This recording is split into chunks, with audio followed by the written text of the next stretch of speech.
600 light-years away floats a world that captured humanity's imagination the moment scientists announced its discovery. Kepler 22b orbits within the habitable zone of a sun-like star, suggesting liquid water might pool on its surface. Headlines declared we had found Earth's twin. Space agencies began dreaming of missions. Artists rendered lush oceans and alien continents. But here is the terrifying truth nobody wants to discuss. We have no idea what this planet actually is. We do not know its mass. We cannot determine if it has a surface. We cannot confirm whether it is rocky, gaseous, or something in between. Every mission timeline you have ever heard assumes we know where we are going. We do not. The destination itself remains undefined. If you enjoy journeys that challenge everything you thought you understood about space exploration, consider hitting that like button and subscribing to the channel. Your support helps us continue exploring these cosmic mysteries together. Now, get yourself comfortable. Let's begin.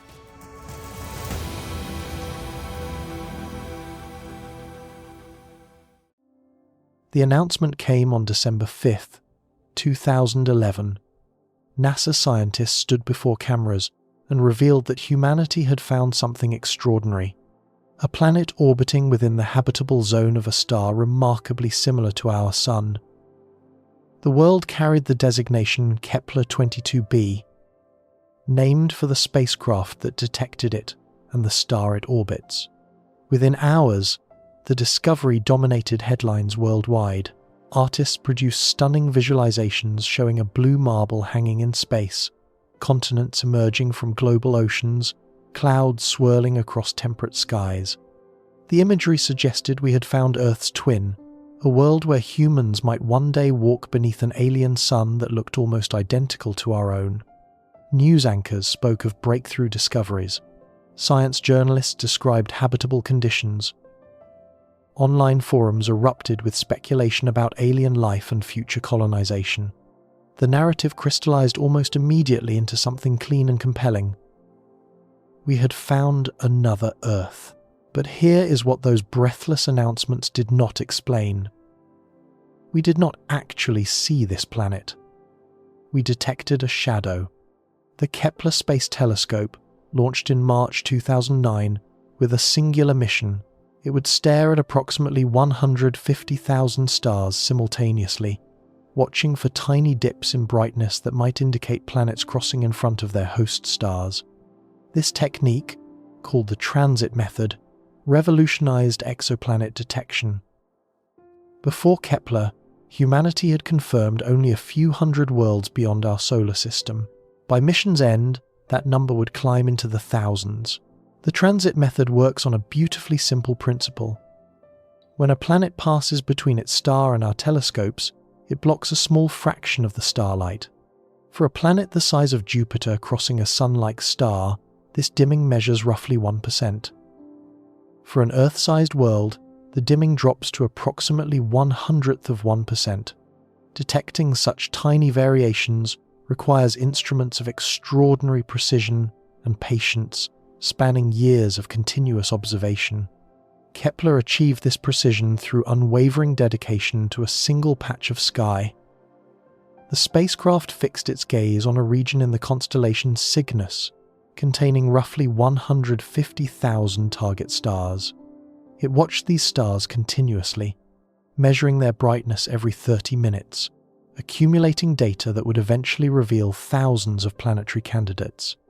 The mathematics of transit detection required patience that stretched human attention spans to their limits. A planet must cross directly between its star and Earth for us to observe a transit. This geometric alignment occurs for only a small fraction of planetary systems. Even when alignment exists, we must wait for the planet to complete its orbit and cross again to confirm the detection. Kepler 22b first crossed in front of its star on May 12, 2009, just days after Kepler began scientific operations. But one transit proves nothing. Stars vary in brightness for countless reasons. Sunspots rotating across stellar surfaces create periodic dimming. Stellar oscillations produce rhythmic brightness changes. Binary companion stars create eclipses that mimic planetary transits. Instrumental artifacts generate false signals in the data. A single dimming event could mean almost anything. Scientists needed to see the pattern repeat. They needed multiple transits occurring at regular intervals to confirm that something was genuinely orbiting the star. For Kepler 22b, with its orbital period of approximately 290 days, this meant waiting nearly 2 Earth years between crossings. The second transit occurred in late February 2010. Scientists noted the event but required additional confirmation. The third transit came in December 2010, but by this point, Kepler's data processing pipeline demanded months of careful analysis to confirm the detection. The team needed to rule out false positives, verify the signal against instrumental effects, examine the light curve shape for signs of contamination, and calculate the orbital parameters with sufficient precision to announce a discovery. False positive scenarios required particular attention. A background eclipsing binary star could produce transit-like signals if its light blended with the target star. A grazing eclipse by a stellar companion could mimic a planetary transit.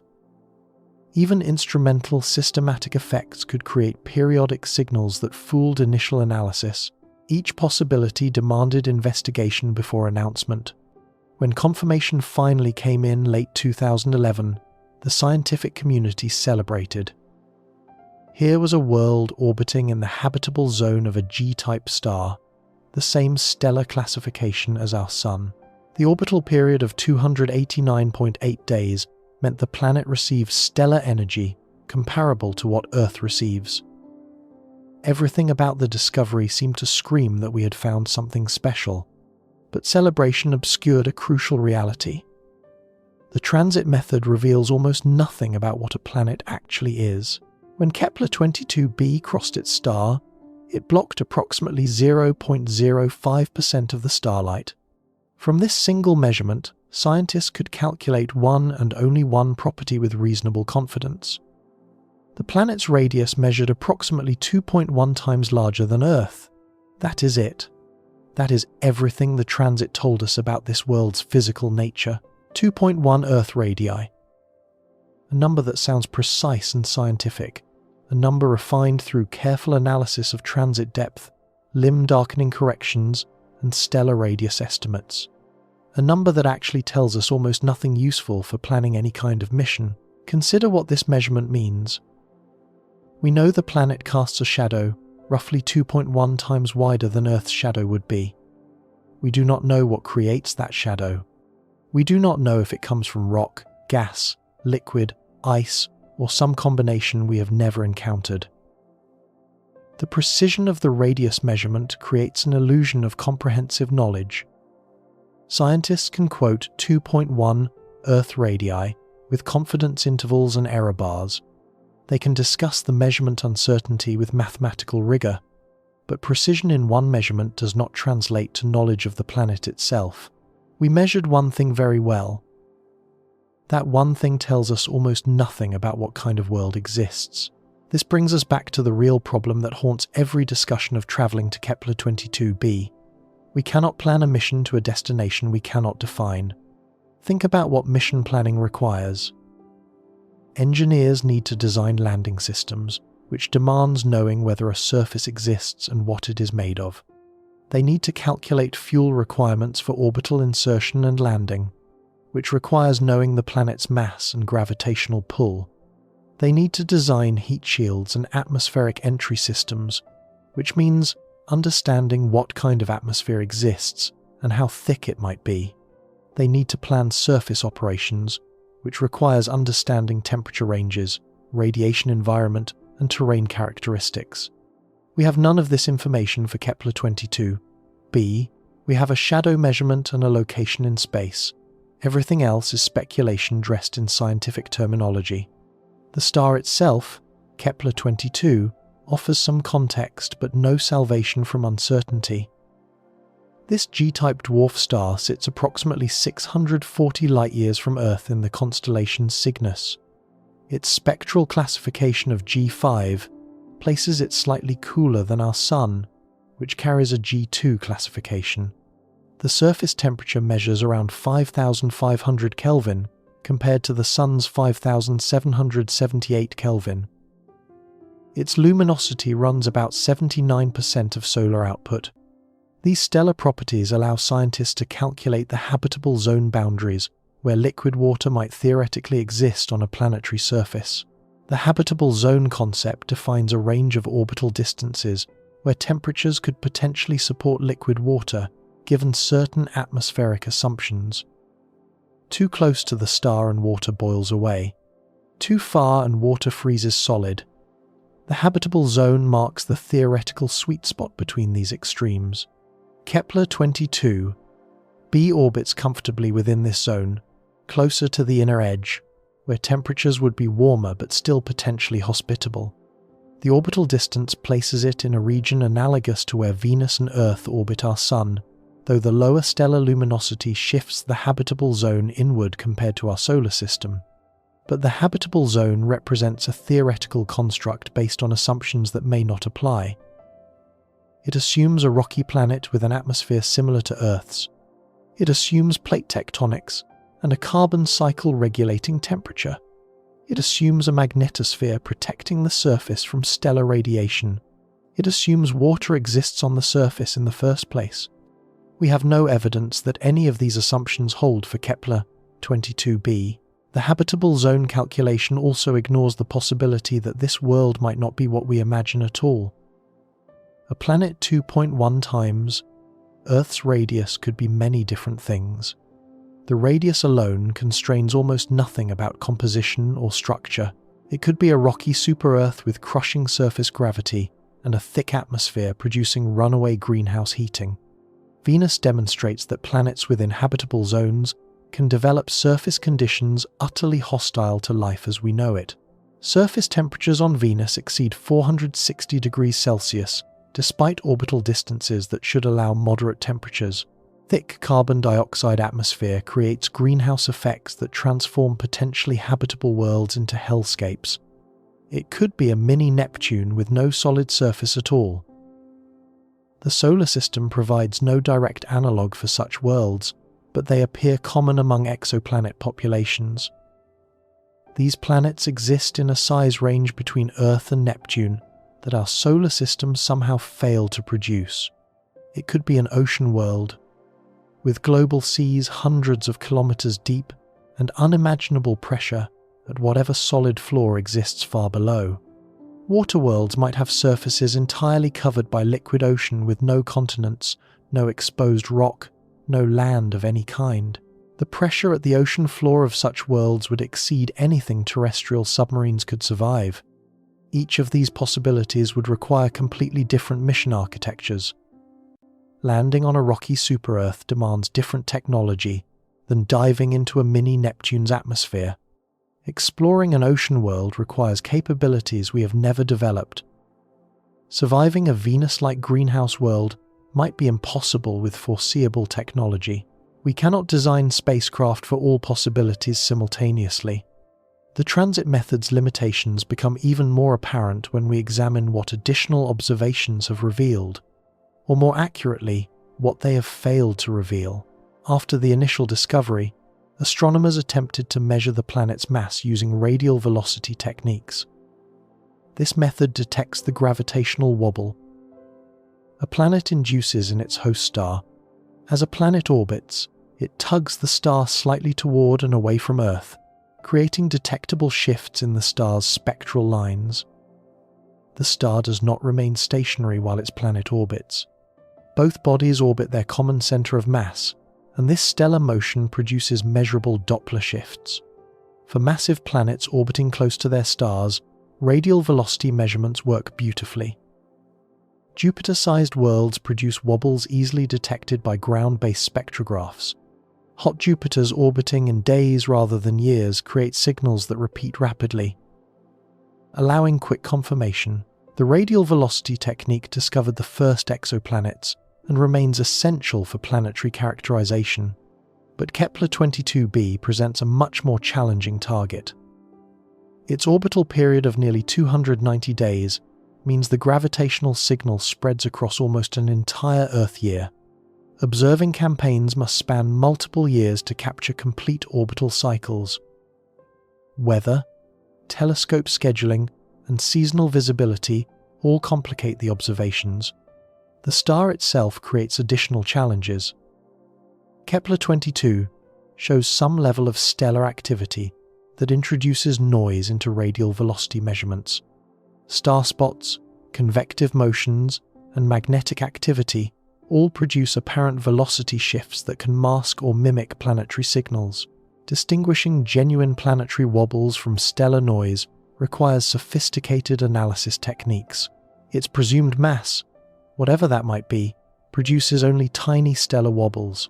A planet with mass similar to Earth orbiting at Kepler 22b's distance would induce velocity changes of perhaps 10 centimeters per second in its host star. Current instruments can detect signals of roughly 1 meter per second under ideal conditions. The expected signal falls near or below detection thresholds. Multiple observing campaigns targeted Kepler 22, using precise spectrographs capable of detecting stellar velocities to within 1 meter per second. The higher spectrograph on the Keck telescope contributed observations. The Harpsen spectrograph provided additional data. Years of careful monitoring accumulated. The results produced upper limits rather than actual measurements.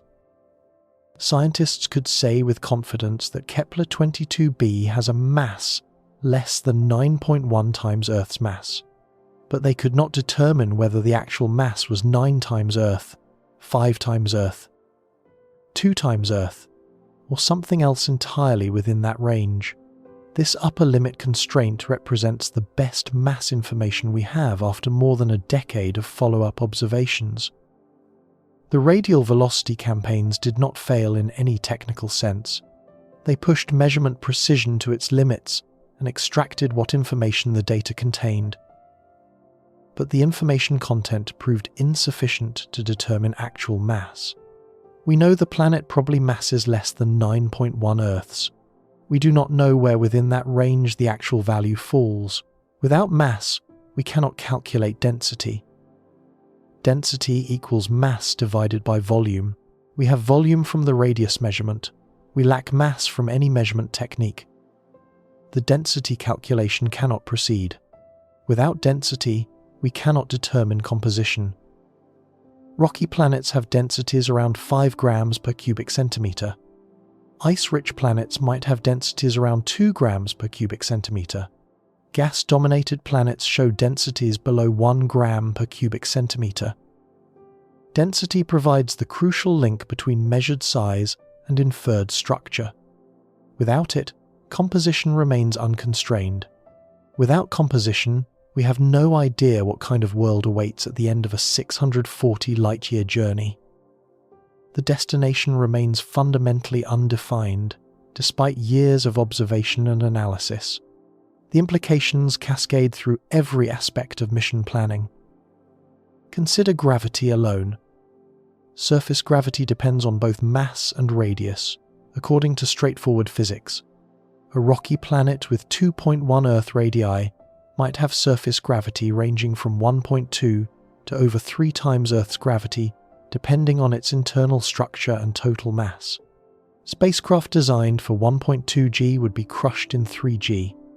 Structural elements sized for moderate gravity would buckle under forces 3 times higher. Landing legs would collapse. Instruments would be damaged. The entire spacecraft would fail catastrophically if gravity exceeded design parameters. Systems built for 3G would be absurdly over-engineered for 1.2 g. Massive structural reinforcement would add weight that could have been used for scientific instruments or additional fuel. The spacecraft would function but perform far below its potential. Resources would be wasted on unnecessary strength. Consider atmosphere. A mini-Neptune has no defined surface, just pressure and temperature increasing as you descend through ever-thickening gas until conditions become unsuitable for any spacecraft we could build. Entry vehicles would descend through increasingly dense atmosphere until heat and pressure destroyed them. There would be no landing because there would be no ground to land on. A rocky super-Earth might have an atmosphere ranging from none at all to pressures hundreds of times greater than Earth's surface. Venus has an atmosphere roughly 90 times Earth's surface pressure. Both are rocky worlds. Both have completely different atmospheric conditions. We cannot design atmospheric entry systems without knowing what atmosphere exists. Entry vehicles need heat shields sized for expected heating rates. Heating depends on atmospheric density and composition. Parachutes need sizing for expected atmospheric drag. Drag depends on density and molecular weight. Powered descent systems need thrust levels calibrated to atmospheric resistance.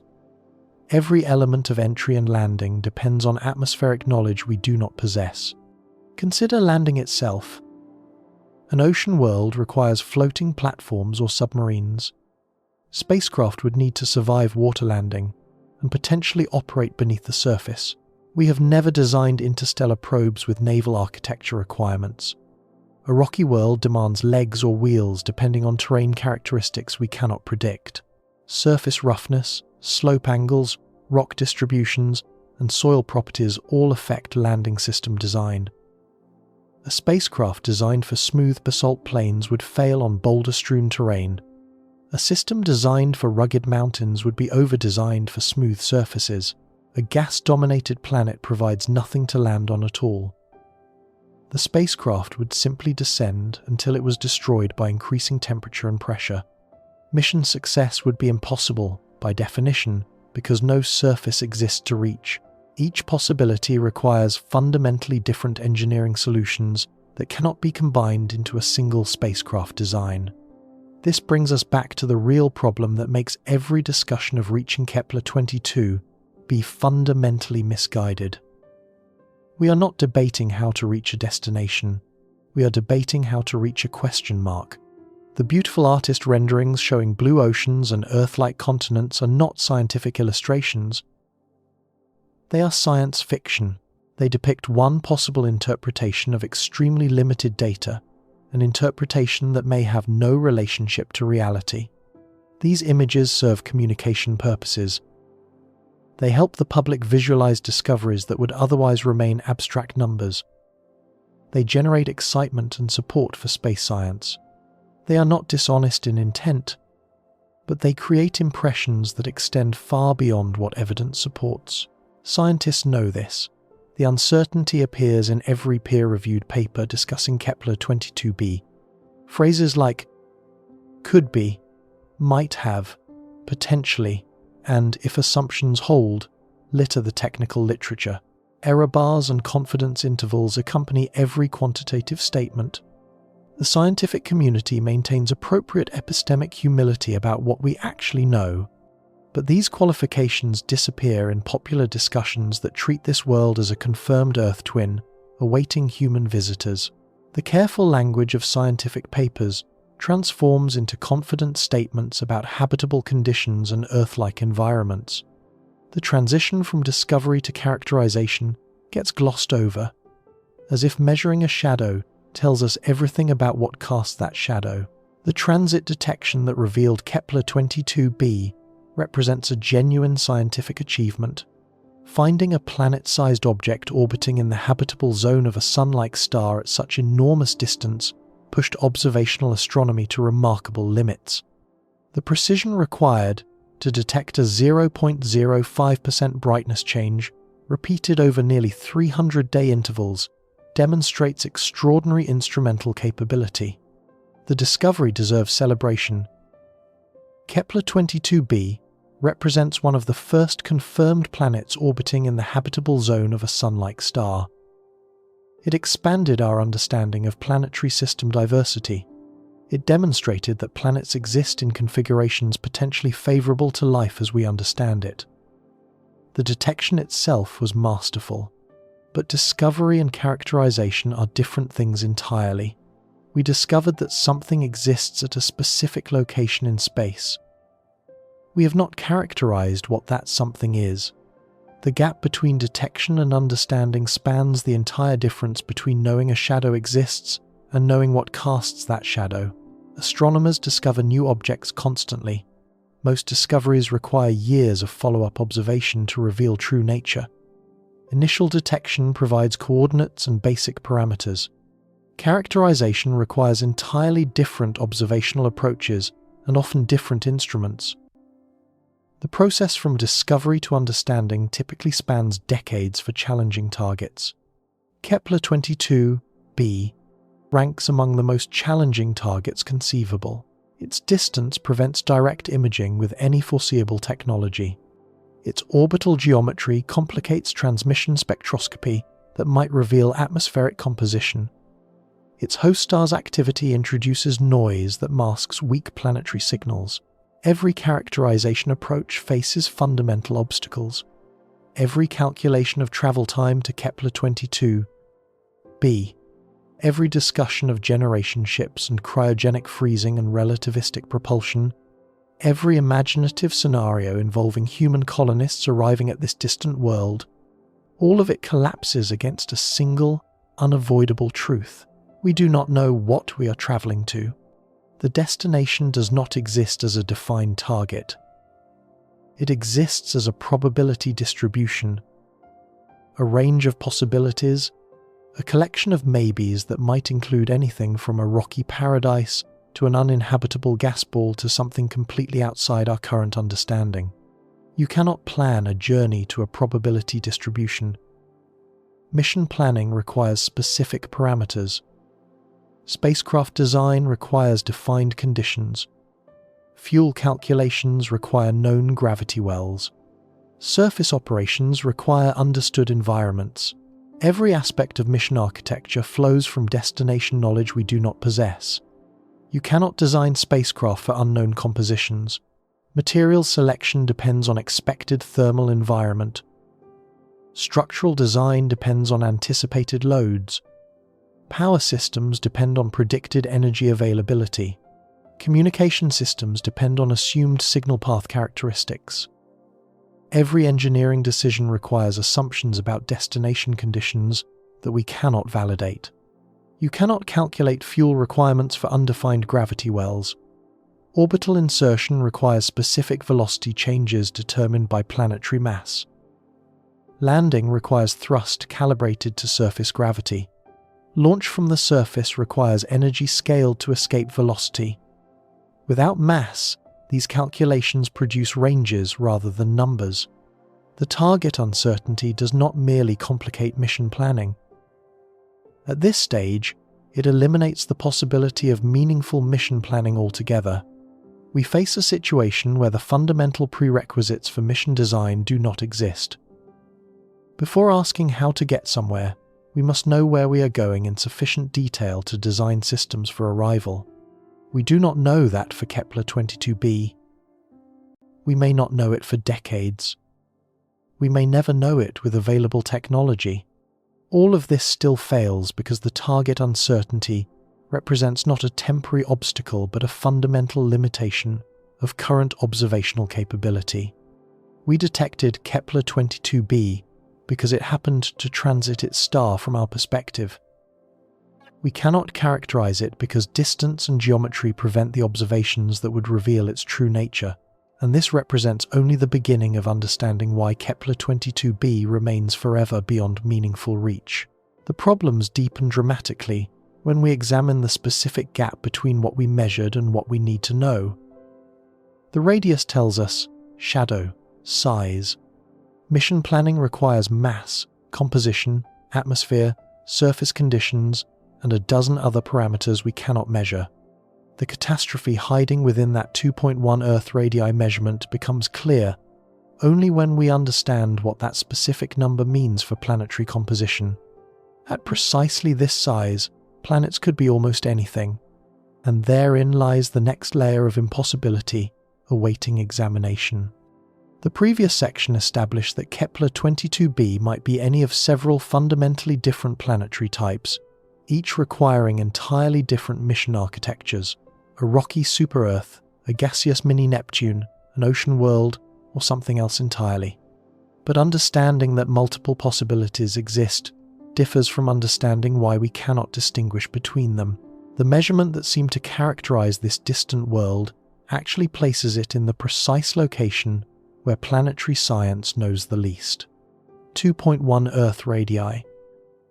This number appears in every scientific paper discussing Kepler 22b, a measurement refined through careful analysis of transit depth, limb darkening corrections, and stellar radius estimates.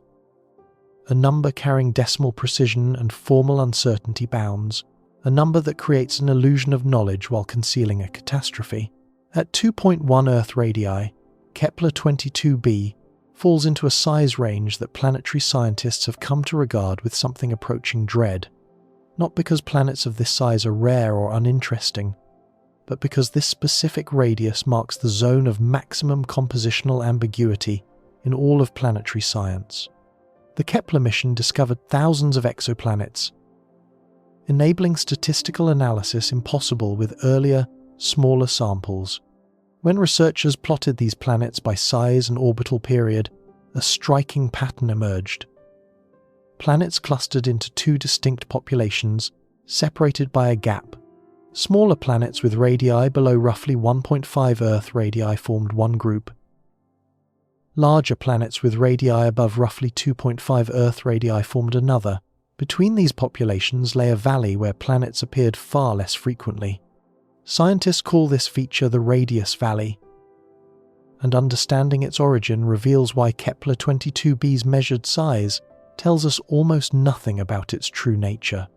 The Radius Valley appears to result from atmospheric loss processes that transform planets over billions of years. Planets born with substantial hydrogen and helium envelopes can lose those atmospheres through various mechanisms.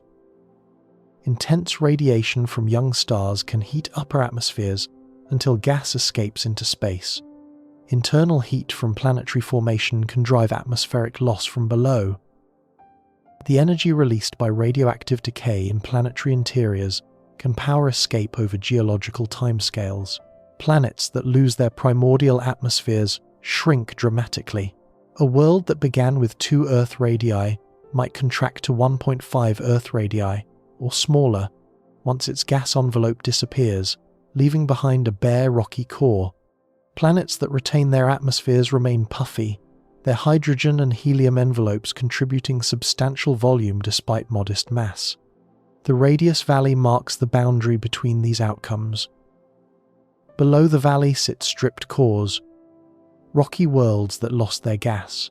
Above the valley float envelope-retaining planets, worlds that kept their primordial atmospheres.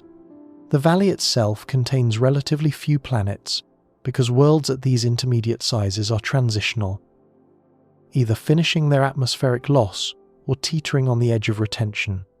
Kepler 22b sits not in the valley but just above it, at 2.1 Earth radii.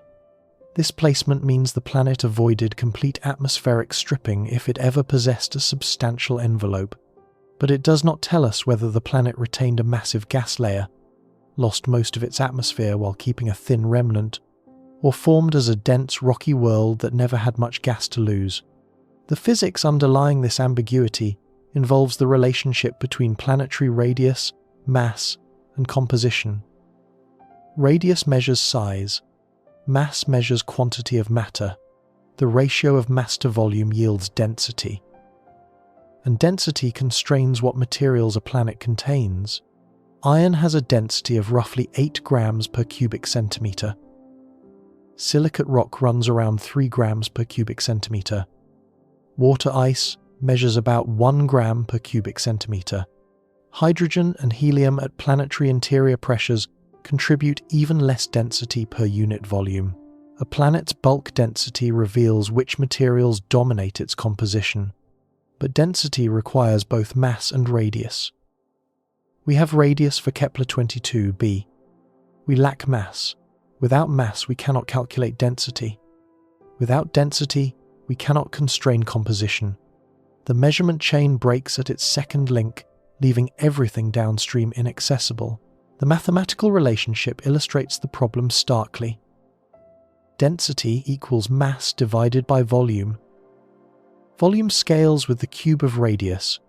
For Kepler 22b with radius 2.1 times Earth, the volume measures roughly 9.3 times Earth's volume.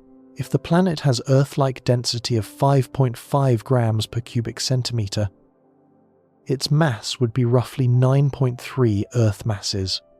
If it has density of 2 grams per cubic centimeter, suggesting substantial ice or gas content, its mass would be only 3.4 Earth masses.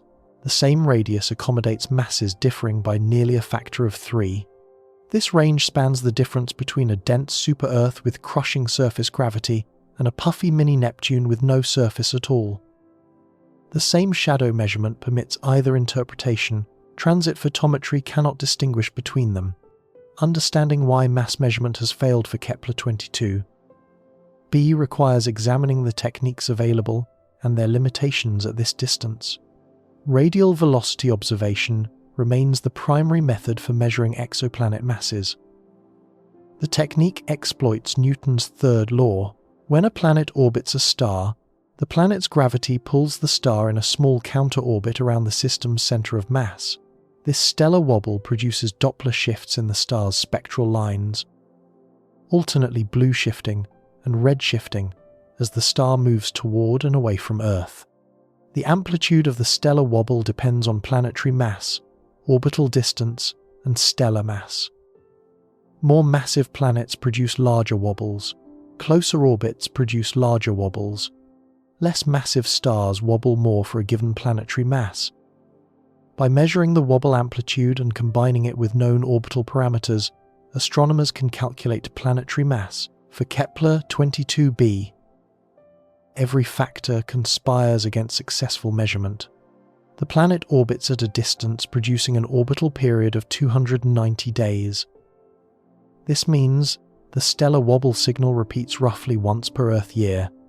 Observing campaigns must span multiple years to capture complete orbital cycles and build statistical significance. Weather, telescope scheduling, and seasonal visibility all interrupt observations. Assembling enough data points requires patience measured in years and telescope time measured in dozens of nights. The expected wobble amplitude depends on the planet's unknown mass. If Kepler 22b masses 9 Earth masses, it would produce a stellar velocity variation of roughly 2 meters per second. If it masses 3 Earth masses, the variation drops below 1 meter per second. The expected signal hovers at or below detection thresholds, regardless of which mass assumption proves correct. The host star itself complicates matters. Kepler 22 shows evidence of stellar activity, including star spots and convective motions that produce apparent velocity variations unrelated to planetary gravity. These stellar noise sources can mimic, mask, or distort genuine planetary signals. Distinguishing the planetary wobble from stellar jitter requires sophisticated modeling that introduces its own uncertainties. Multiple observing campaigns targeted Kepler 22 with the world's most precise spectrographs.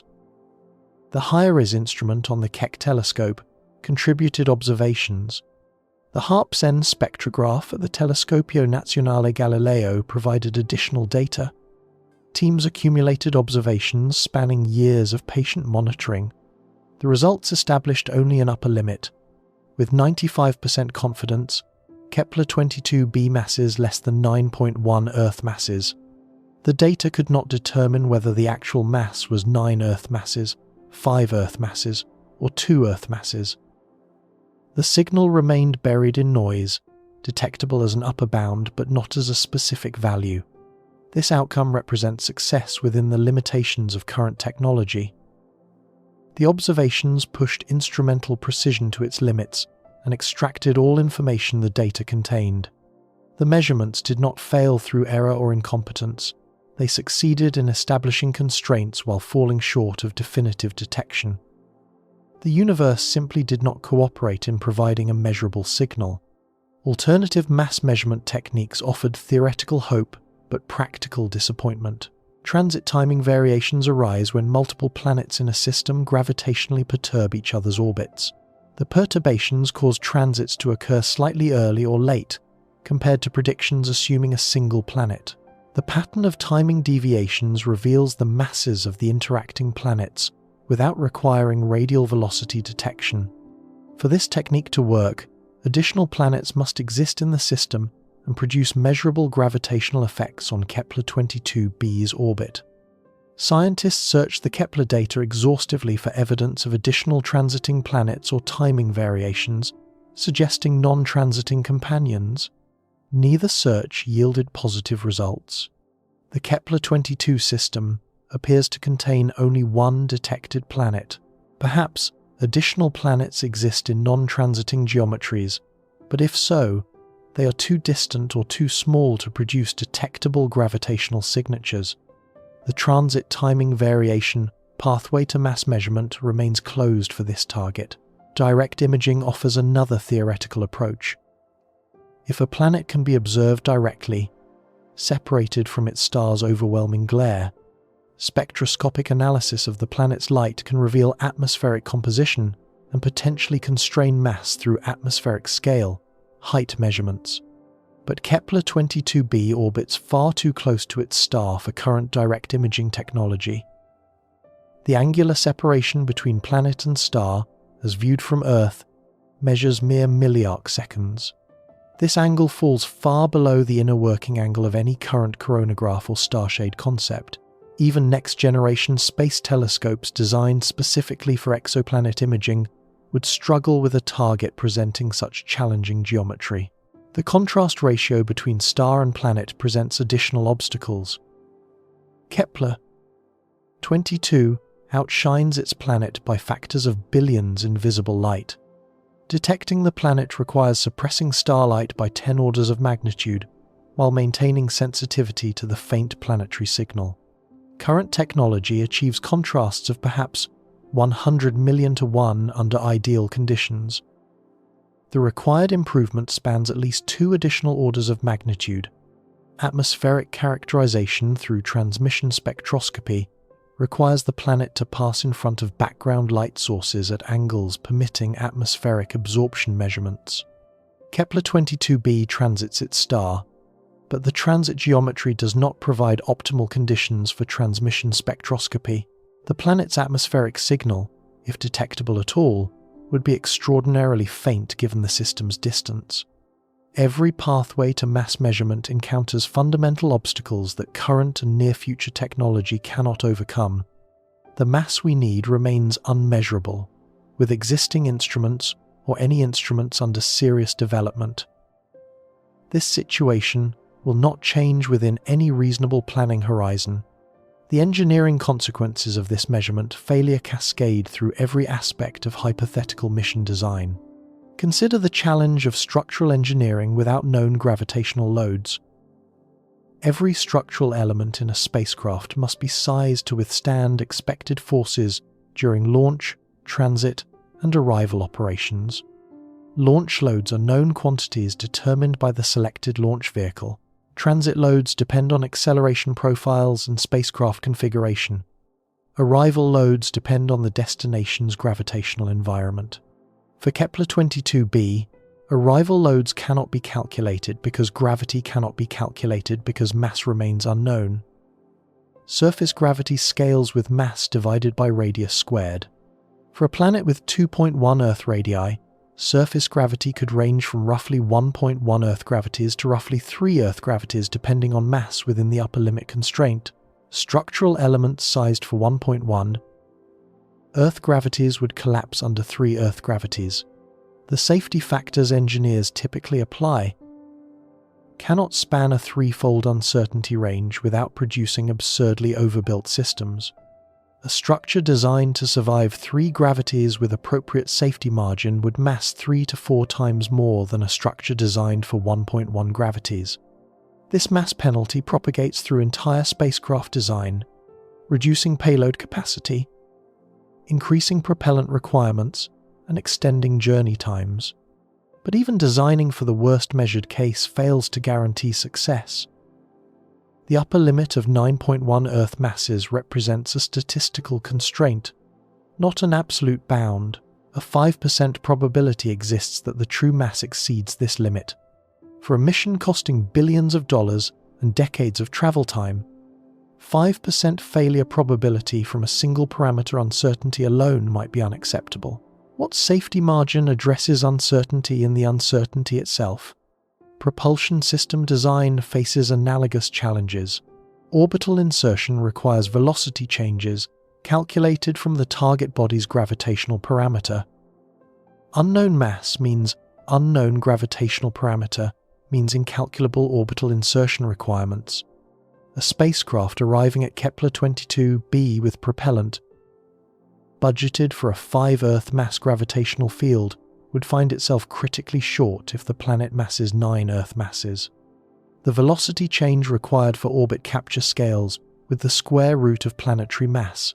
A 9 Earth mass planet requires roughly 35% more velocity change than a 5 Earth mass planet for equivalent orbital parameters. Running out of propellant during orbit insertion means either missing the planet entirely or plunging uncontrollably toward whatever surface or atmosphere exists.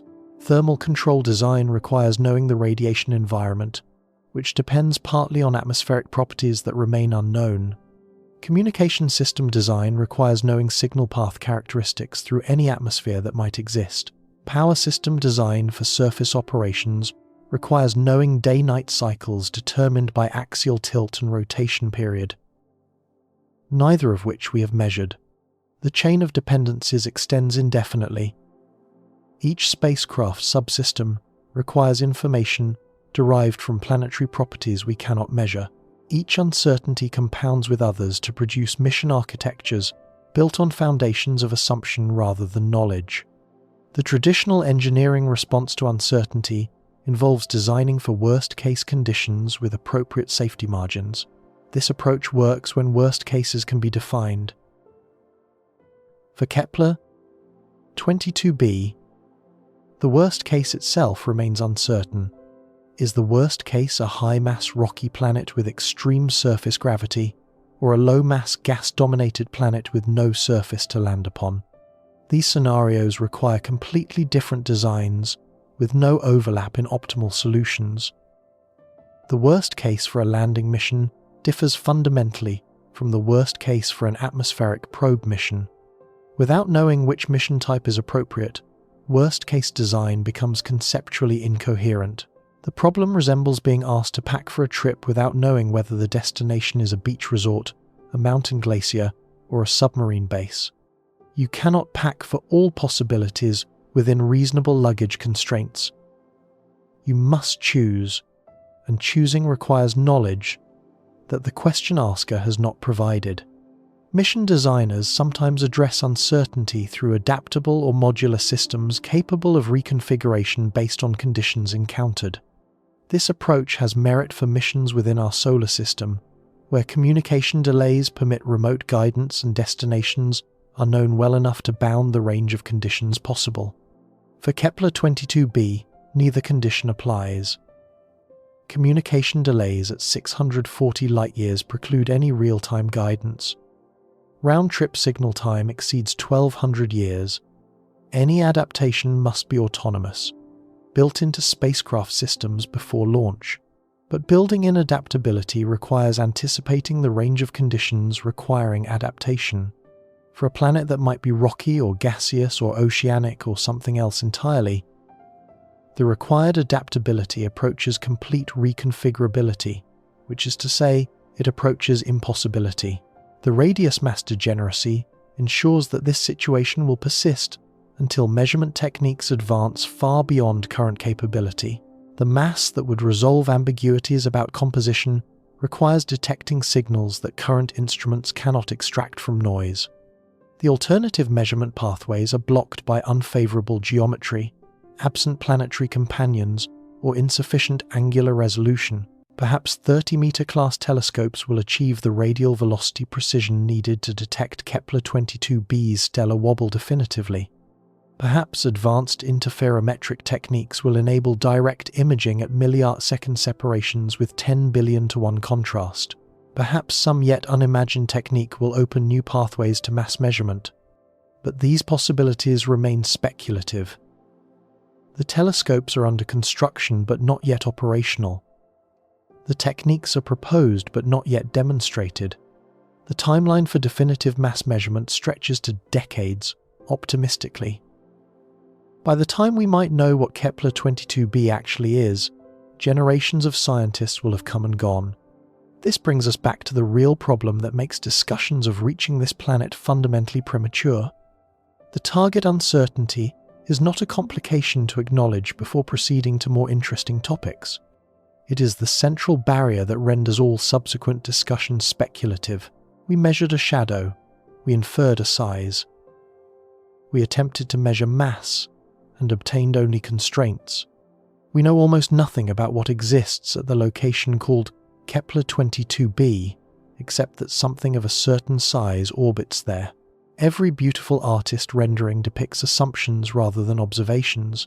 Every engineering analysis optimizes for scenarios that may not correspond to reality.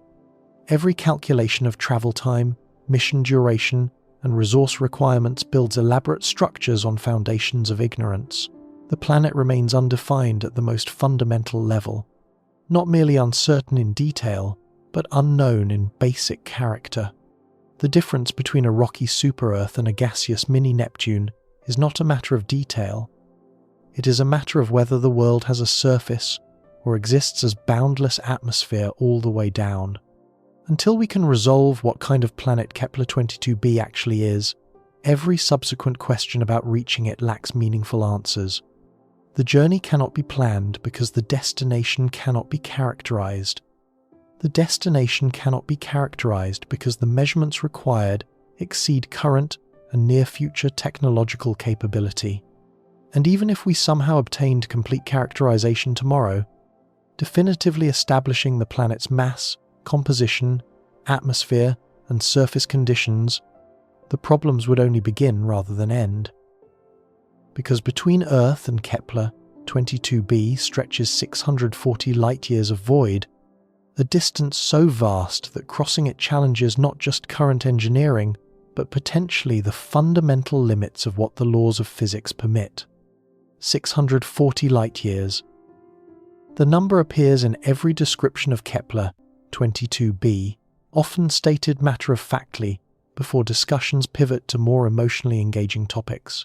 Habitable zones capture imagination. Earth-like conditions generate headlines. The distance gets mentioned and then forgotten, treated as a mere detail rather than the defining characteristic that shapes every aspect of any potential journey.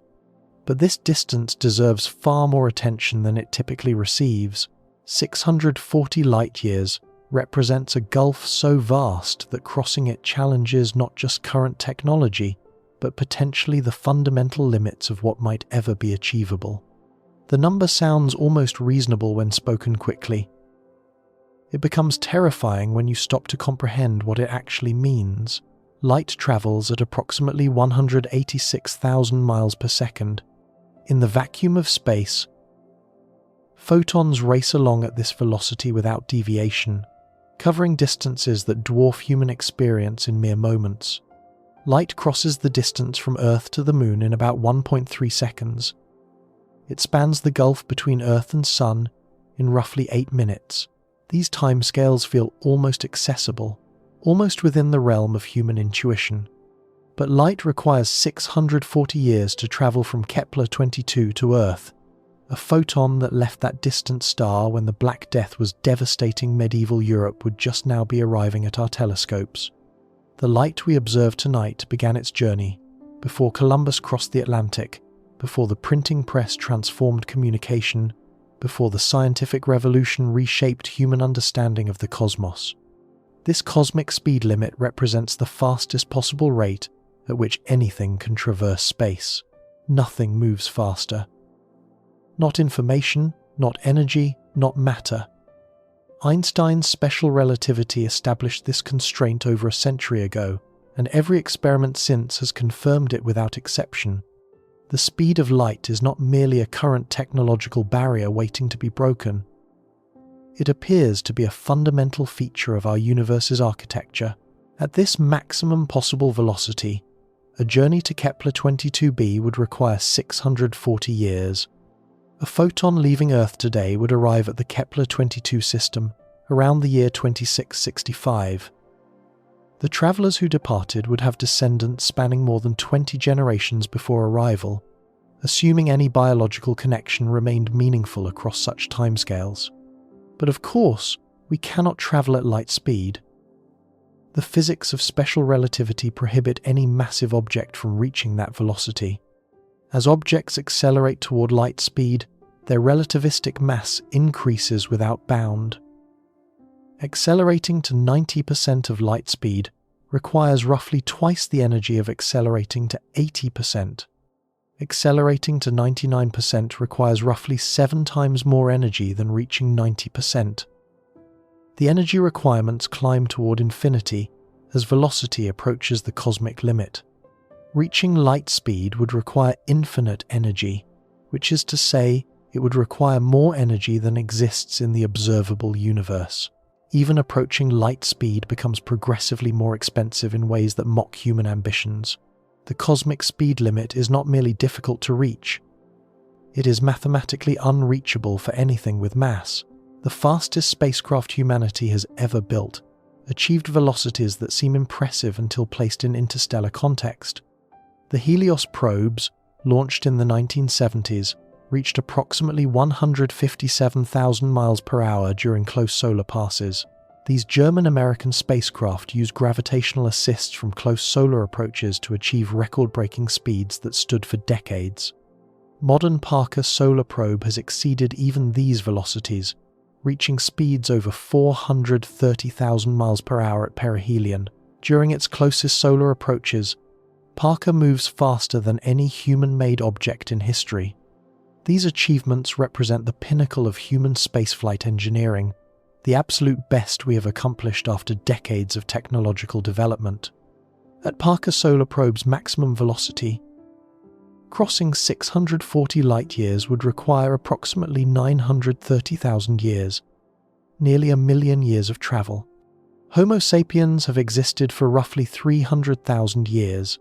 Human civilization with agriculture and permanent settlement spans perhaps 12,000 years. Written history covers around 5,000 years. The journey to Kepler 22b, at our fastest achieved speed, would require roughly 75 times longer than our entire species has existed. A spacecraft launched today at these record-breaking velocities would arrive so far in the future that predicting conditions on Earth becomes meaningless. Species evolve on such timescales. Continents shift position. Ice ages come and go. Multiple times, whatever sent the spacecraft would bear no recognizable relationship to whatever might receive its transmissions upon arrival. This temporal scale reveals the first fundamental problem with discussing missions to Kepler 22b. We are not talking about space travel in any conventional sense of the term. We are discussing launching artifacts into temporal distances that exceed biological and civilizational continuity. Messages in bottles, cast into an ocean of time so vast that the concept of sender and receiver loses meaning. But perhaps faster propulsion could help.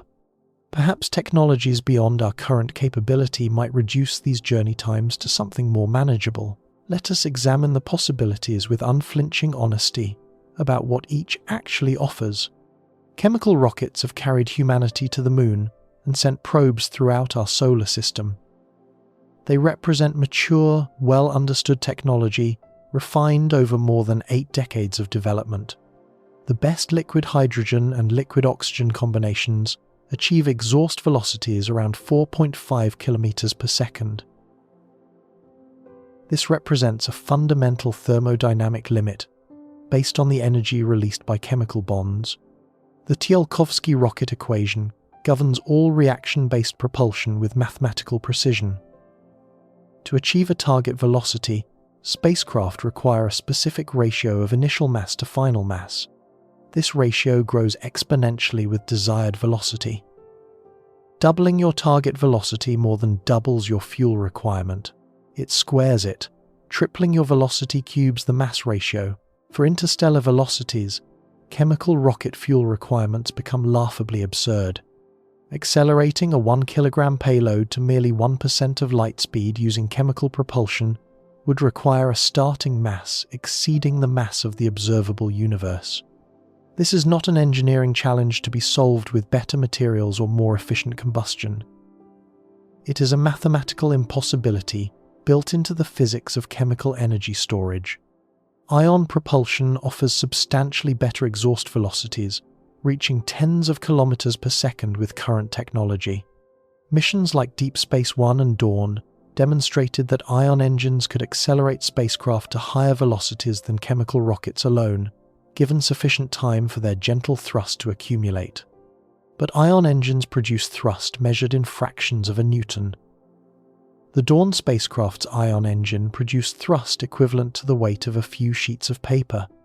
This minuscule force operates continuously for months or years, gradually building velocity through patient accumulation.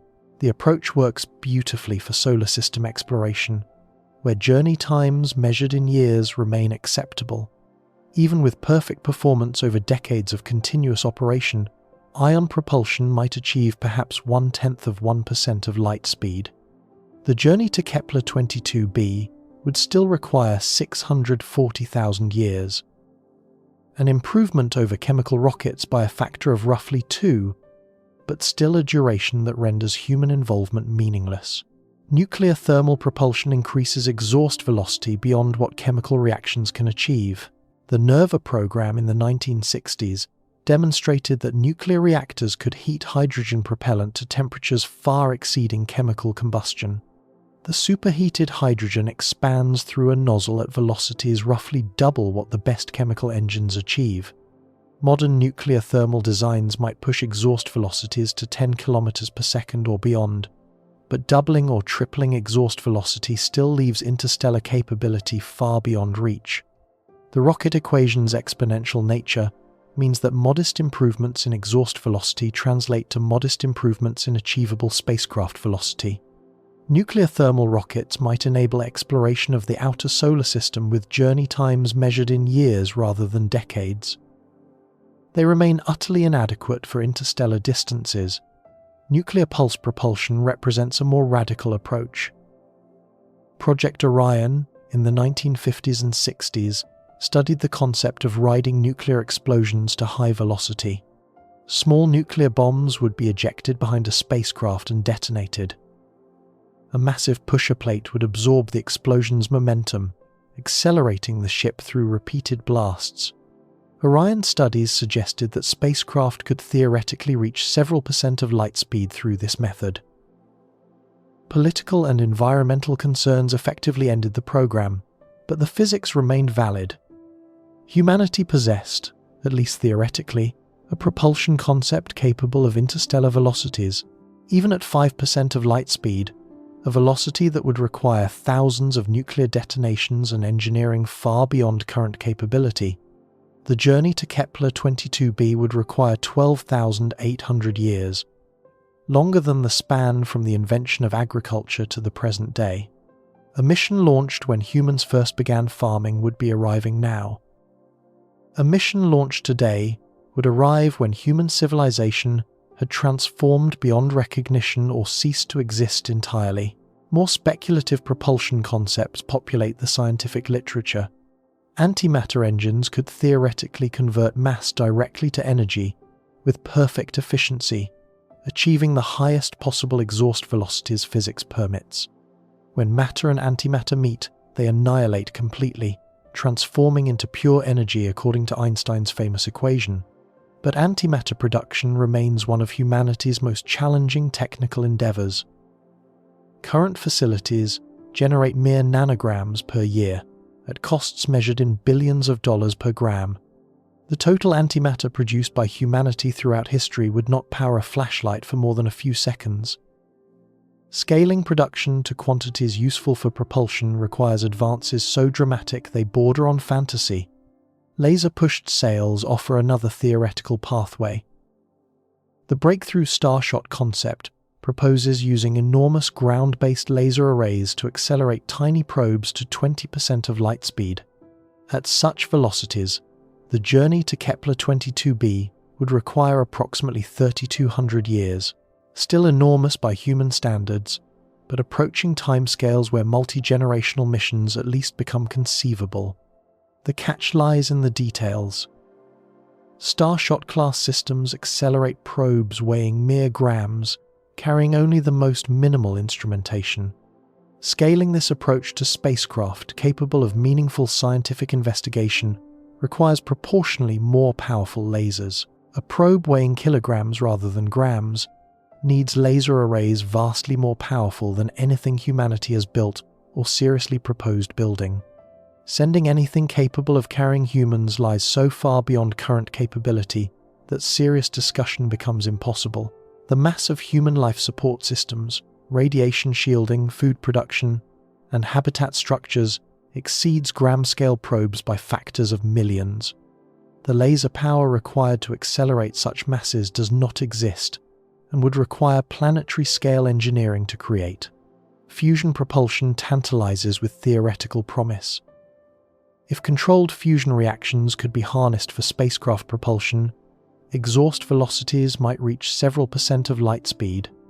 The energy density of fusion fuel vastly exceeds chemical propellants, potentially enabling the extreme velocity changes interstellar travel demands. But humanity has struggled for 7 decades to achieve sustained controlled fusion for power generation on Earth, where conditions can be carefully managed and mass constraints do not apply. Compact fusion engines suitable for spacecraft remain even further from reality. The engineering challenges multiply when fusion reactors must be miniaturized, ruggedized for launch, and operated for decades without maintenance. Even assuming revolutionary propulsion breakthroughs, relativistic physics introduces complications that science fiction often glosses over. At velocities approaching significant fractions of light speed, time itself begins to behave strangely. Einstein's special relativity predicts that time passes more slowly for objects moving at high velocity relative to stationary observers. This time, dilation effect becomes pronounced only at speeds approaching light velocity. Consider a spacecraft traveling at 90% of light speed. From the perspective of observers on Earth, the journey to Kepler 22b would require approximately 711 years. But for passengers aboard the spacecraft, time would pass more slowly by a factor of roughly 2.3. The travelers would experience only about 309 years of subjective journey time. This time dilation might seem like a benefit, reducing the experienced duration of interstellar voyages. But it creates asymmetries that complicate any notion of connection between travelers and their origin civilization. The travelers age slowly, while Earth ages quickly. A crew that departed at age 30 might arrive at age 339 by their own reckoning, while 711 years had passed on Earth. At even higher velocities, the effects become more extreme. At 99% of light speed, time dilation produces a factor of roughly 7. Travelers would experience 1 year for every 7 years passing on Earth. At 99.9%, the factor exceeds 22. The subjective journey time shrinks dramatically, while the objective duration remains constrained by distance and velocity. But achieving such velocities requires energy expenditure that scales toward infinity as light speed approaches. The relativistic mass increase that prevents reaching light speed also increases the energy needed for each incremental velocity gain. The time dilation benefit comes at exponentially increasing cost. You cannot cheat physics through clever engineering. Furthermore, time dilation does nothing to solve the problems facing the spacecraft itself. While human passengers might experience compressed subjective time, the ship's mechanical and electronic systems experience the full objective duration. Radiation damage accumulates based on objective time exposure, not subjective experience. Material fatigue develops over objective years, not dilated years.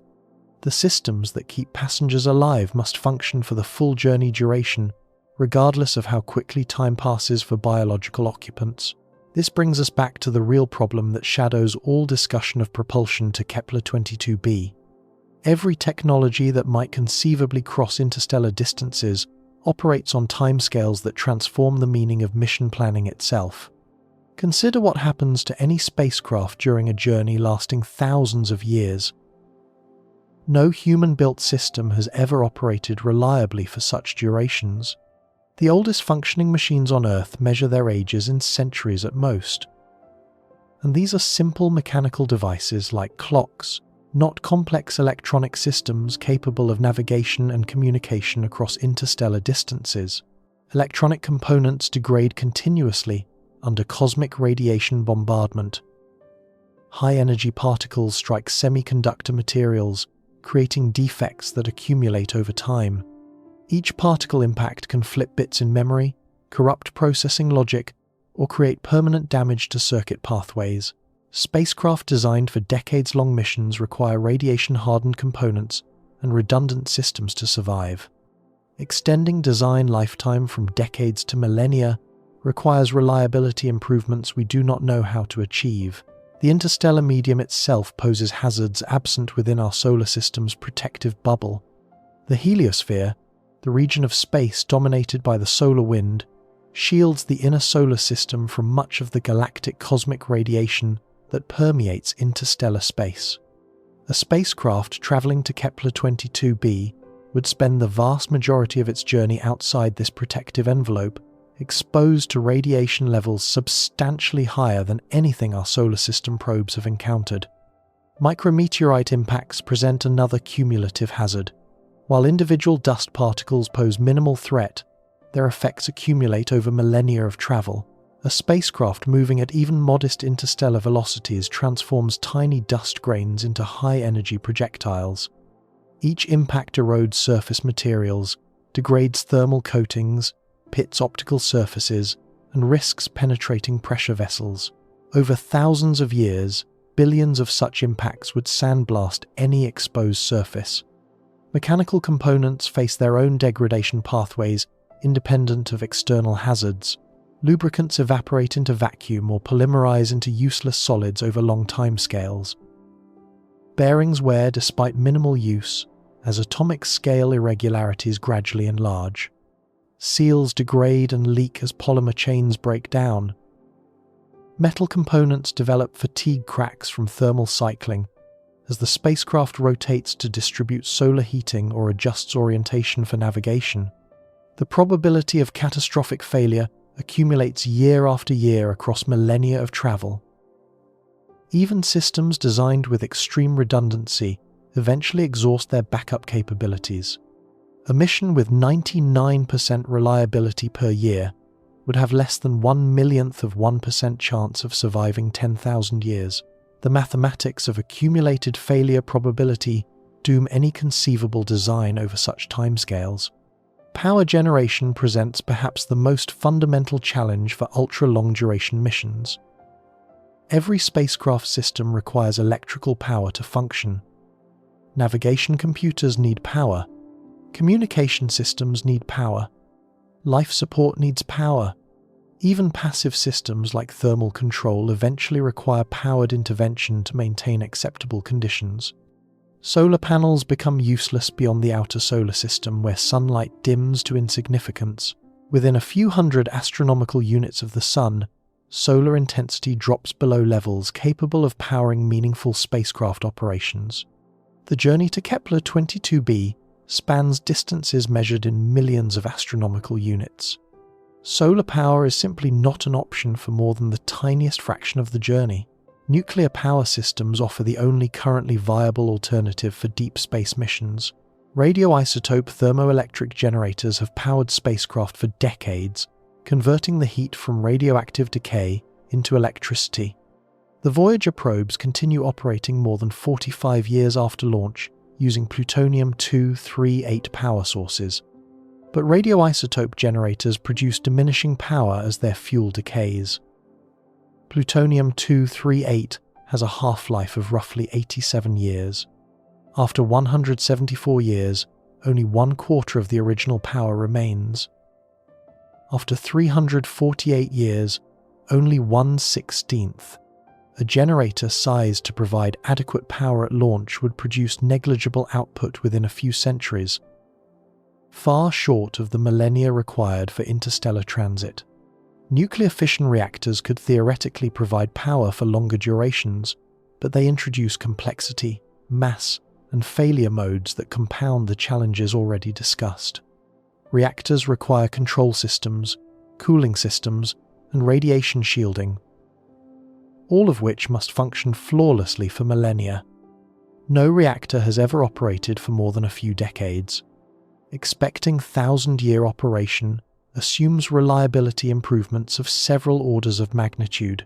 Fusion reactors might offer better power density and longer operational lifetime if the technology could be made to work at spacecraft scales. But we have not achieved sustained fusion power generation at any scale, let alone compact systems suitable for interstellar vehicles. Betting mission success on technology that does not exist compounds speculation upon speculation. Energy storage presents equally daunting challenges. Even if power generation could be maintained, storing energy for periods of high demand or emergency operations requires technologies that degrade over time. Batteries lose capacity through chemical processes that cannot be entirely prevented. Capacitors leak, charge through imperfect insulators. Flywheels slow through bearing friction that accumulates over millennia. No energy storage technology maintains full capability for thousands of years. Life support for human passengers multiplies these challenges beyond recognition. Maintaining breathable atmosphere requires either enormous stored reserves or biological recycling systems that function perfectly for millennia. A closed ecosystem, capable of recycling air, water, and nutrients indefinitely has never been demonstrated even for periods of years, let alone centuries or millennia. Temperature control demands power systems that operate without failure for longer than any civilization has existed. Humans require environmental temperatures within a narrow range compared to the extremes of space. Maintaining that range requires continuous active management, heating in the cold of interstellar void, cooling to reject metabolic and electronic waste heat. Any interruption in thermal control would prove fatal within hours or days. Food production for crews, measured in thousands over journeys, measured in millennia, staggers calculation. Storing sufficient food proves impossible given reasonable mass constraints. Growing food requires agricultural systems that function without degradation across timescales that exceed the entire history of agriculture itself. Every crop failure, every pest outbreak, every soil depletion event that might occur once per century becomes statistically certain over 10,000-year journeys. The longest crewed space mission in history lasted approximately 437 days, achieved by Valery Polyakov aboard the Mir space station. This remarkable endurance record required constant resupply from Earth and continuous maintenance by the crew. Extending such missions to thousands of years without any external support exceeds any engineering capability humanity has demonstrated or can currently conceive. Cryogenic preservation appears throughout science fiction as a solution to the human duration problem. Freeze the passengers before departure, maintain them in suspended animation throughout the journey, revive them upon arrival. The millennia of travel would pass in dreamless unconsciousness, effectively instantaneous from the traveler's perspective. But cryogenic preservation of humans does not currently work. Large mammals cooled to temperatures necessary for long-term preservation suffer cellular damage from ice crystal formation that proves fatal upon warming. Water expands when it freezes, rupturing cell membranes and destroying tissue structure. Cryoprotectant chemicals can reduce this damage, but cannot eliminate it. No human or large mammal has ever been cooled to cryogenic temperatures and successfully revived. The biological challenges extend beyond ice crystal damage. Neural connections that encode memory and personality may not survive the freezing and thawing process. Synaptic structures are delicate, dependent on precise molecular arrangements that freezing disrupts. Even if a body could be revived, the person who entered suspension might not be the person who emerges.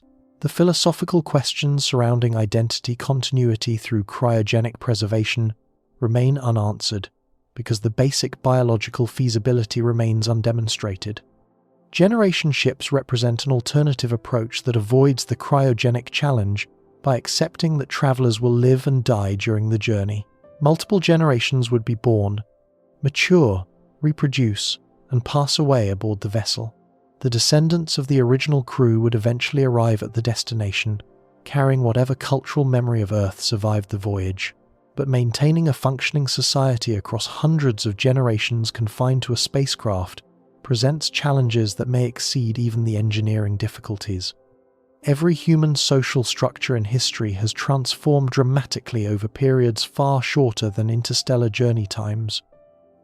Religions rise and fall. Languages evolve beyond mutual comprehension. Political systems cycle through phases. Cultural values shift in ways that would be unrecognizable to earlier generations. Consider what has happened to human societies over merely 500 years, a tiny fraction of the journey, timed to Kepler 22b. The political structures of 1520 bear almost no resemblance to those of 2020. The religious landscape has transformed through reformations, revivals, and secularization. Languages have evolved so substantially that speakers of modern English struggle with texts from that era. Every aspect of social organization has been revolutionized multiple times. A generation ship would need to maintain not just biological populations, but cultural continuity and mission focus across time spans exceeding all recorded history.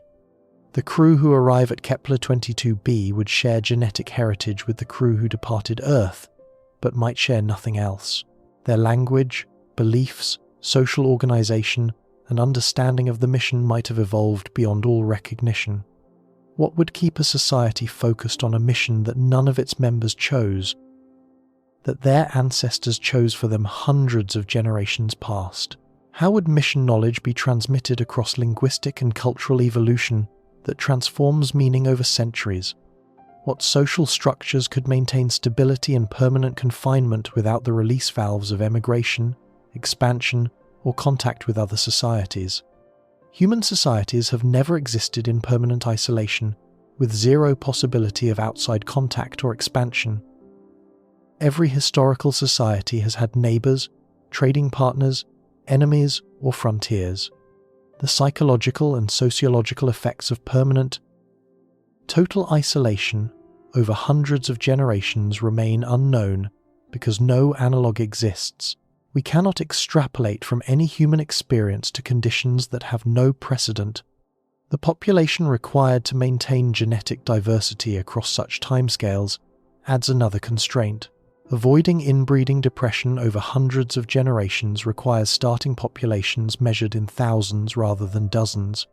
Genetic modeling suggests minimum viable populations of roughly 5,000 individuals to maintain diversity over multi-generational timescales, with larger populations providing additional buffer against random genetic drift.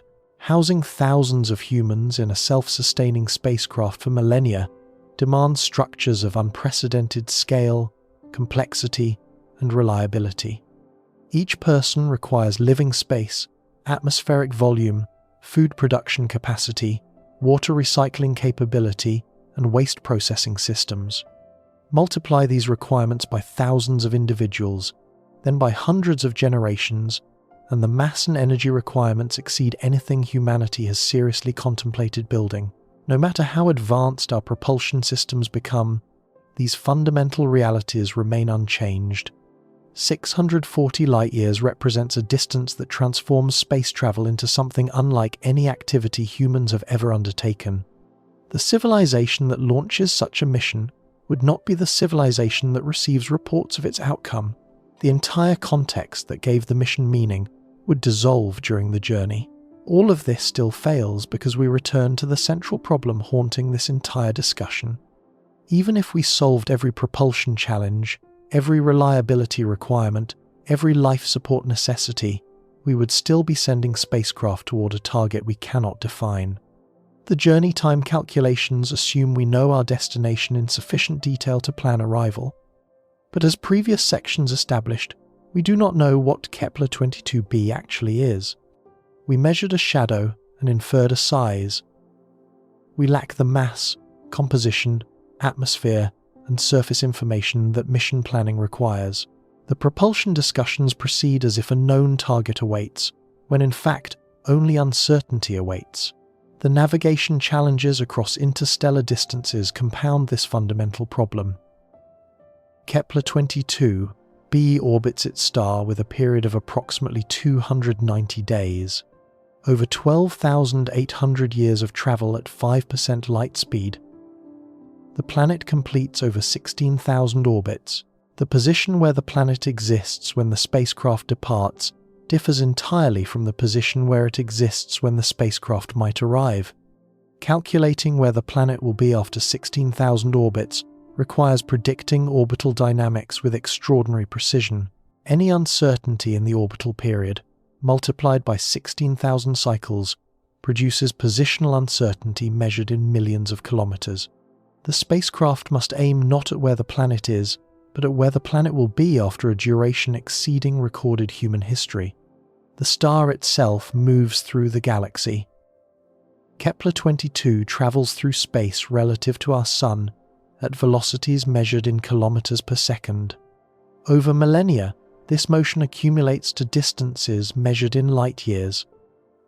The star's position when you aim differs substantially from its position when you arrive.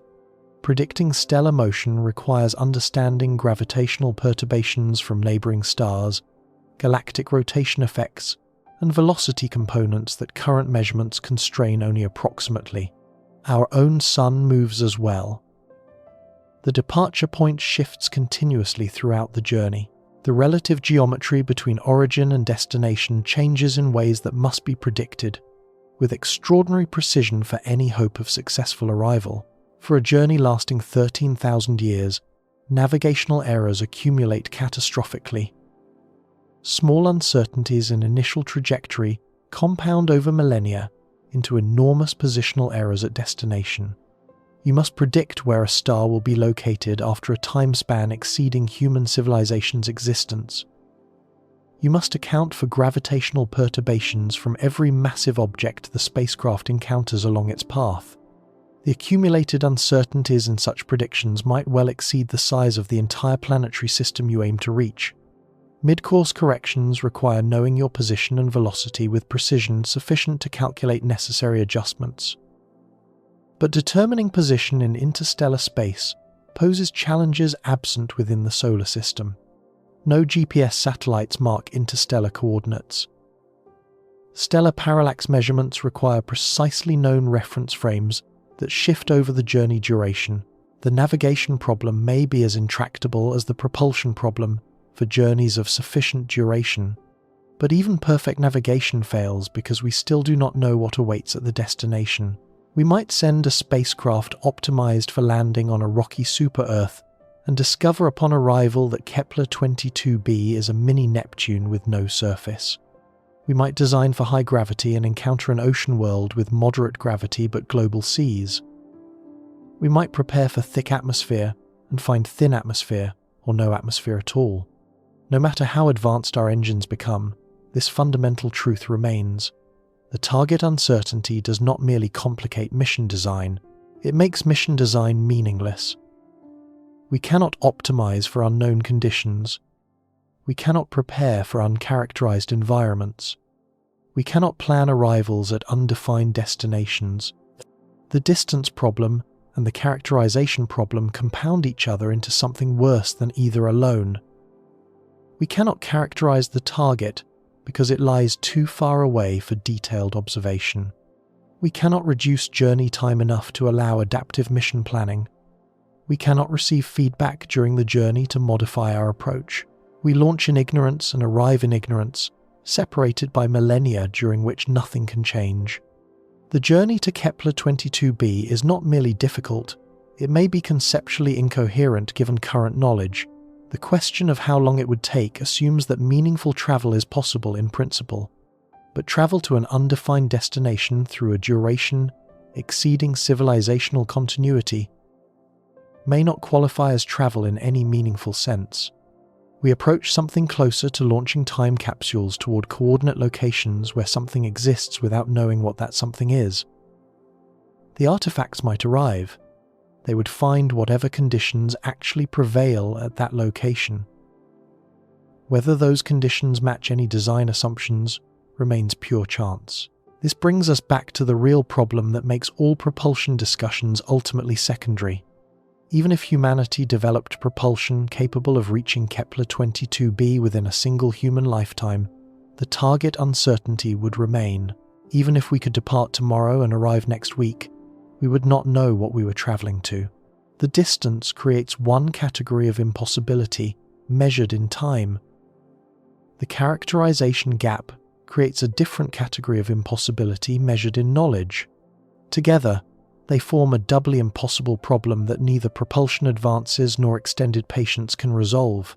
Every calculation of journey time proceeds from assumptions that cannot be validated. Every discussion of generation ships, cryogenic suspension, and relativistic travel builds elaborate structures on foundations of profound uncertainty. 640 light-years of void separate Earth from Kepler 22b. Crossing that void requires technologies that do not exist and may never exist. Surviving that crossing requires capabilities that exceed all human achievement. Arriving at that crossing's end would deliver spacecraft to a destination that remains fundamentally unknown, despite more than a decade of observation, with humanity's most sophisticated instruments. The distance is not merely an engineering challenge, it is a barrier that transforms the nature of the endeavor itself. At 640 light-years, we transition from space exploration to something for which humans have no framework and no experience. We enter a realm where the questions we know how to ask may not be the questions that matter. And even acknowledging all these barriers, the deepest problem awaits examination. The question of how long it would take to reach Kepler 22b rests on assumptions that collapse when examined carefully. The question itself may be malformed in ways that prevent any meaningful answer from existing. The question appears simple enough. How long would it take to reach Kepler 22b? Humans have asked similar questions throughout the history of exploration and received meaningful answers. How long to cross the Atlantic? Weeks by sailing ship, hours by aircraft.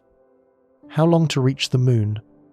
About 3 days with Apollo-era technology. How long to reach Mars? 6 to 9 months depending on orbital alignment. These questions have answers because the destinations exist as defined targets with known properties. But the question about Kepler 22b differs fundamentally from every exploration question humanity has previously asked. It asks about reaching something we cannot define. It assumes knowledge we do not possess. It treats as solved problems that remain unsolved. And when you probe this difference carefully, following the logic to its necessary conclusions, the entire question structure collapses into meaninglessness. What exactly do we mean by reach in this context? The word seems obvious until you try to specify its meaning for an unknown destination. For the moon, reaching meant landing humans on a solid surface, conducting exploration activities, and returning safely to Earth. The moon's properties were known with sufficient precision to design spacecraft for lunar conditions. We knew the gravity, the surface composition, the absence of atmosphere, the temperature extremes. Reaching meant arriving prepared for known conditions and accomplishing defined objectives. For Mars, reaching has meant different things across different missions. Orbital photography constitutes one form of reaching. Surface rovers represent another. Potential human landing sites would constitute yet another definition of successful arrival, but in every case, we knew enough about Mars to design appropriate systems. We understood the thin carbon dioxide atmosphere, the rusty iron oxide surface, the gravitational pull, the temperature ranges. Mission designers could make concrete decisions based on measured planetary properties. For Kepler 22b, we cannot define what reaching means because we do not know what kind of world exists at that location. The word reaching assumes a destination with properties that can be engaged. Landing means nothing if no solid surface exists. Orbital insertion calculations require planetary mass we have not measured. Atmospheric entry might be possible, or might be instantly fatal depending on conditions that remain entirely unknown.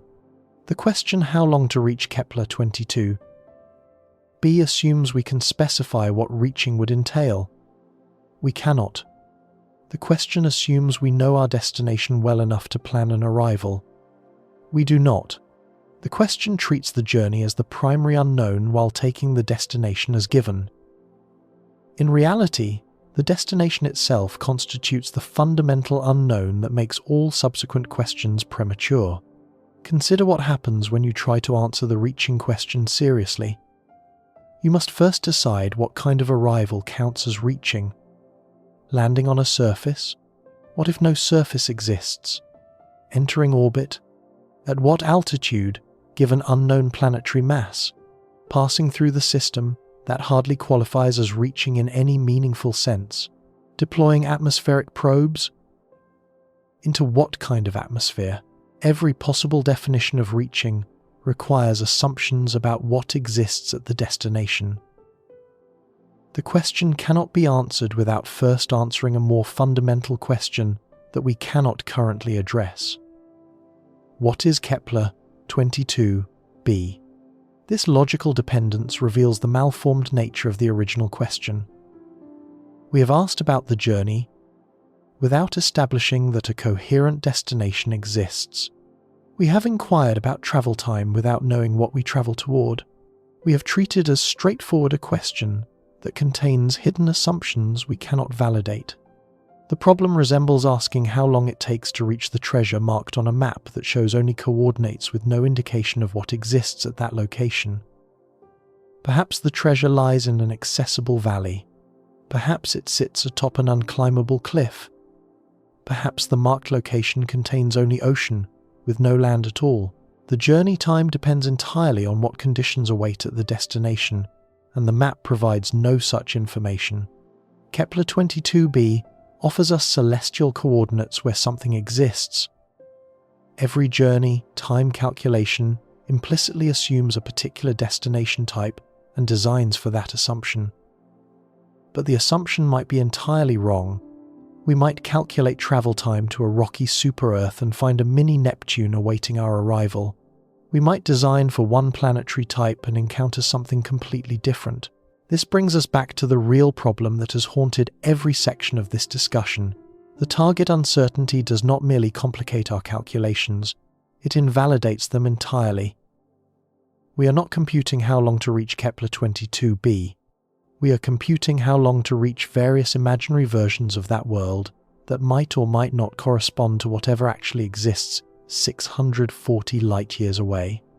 The distinction matters because mission planning is not abstract speculation. It requires concrete decisions about specific hardware. Engineers must choose materials based on expected thermal environments.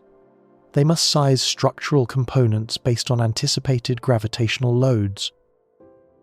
They must design power systems based on predicted energy availability.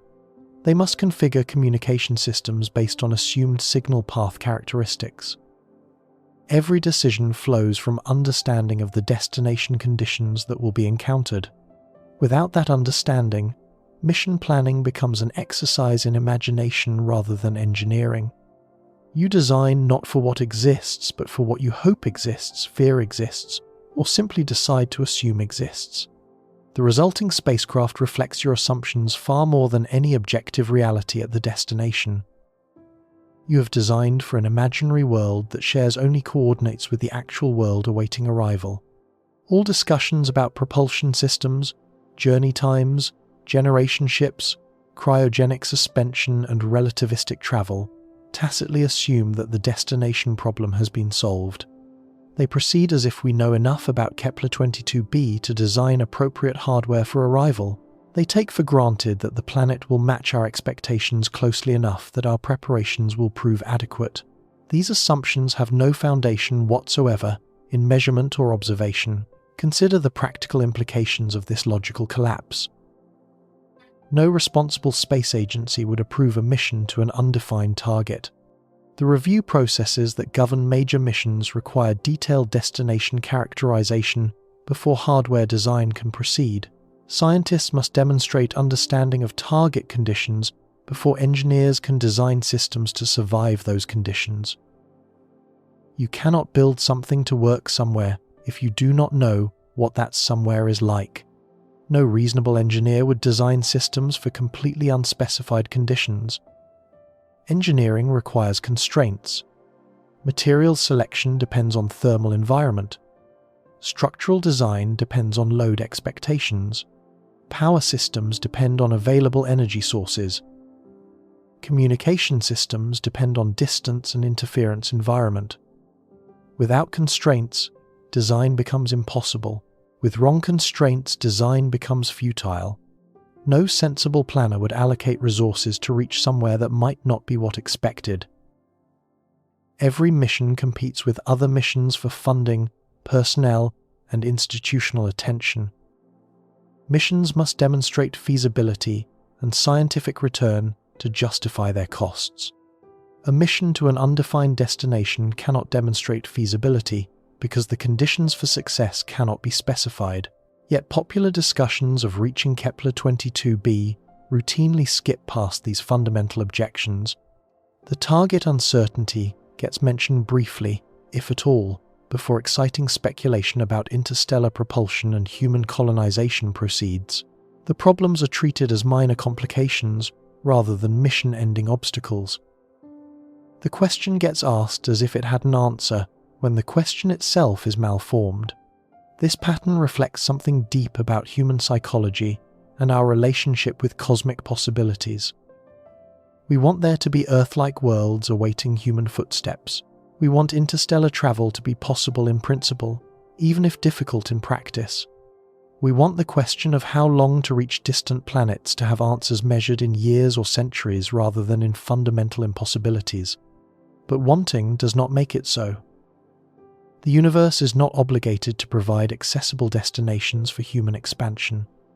Distant worlds are not required to match our expectations or hopes. Questions are not guaranteed to have meaningful answers simply because we wish to ask them.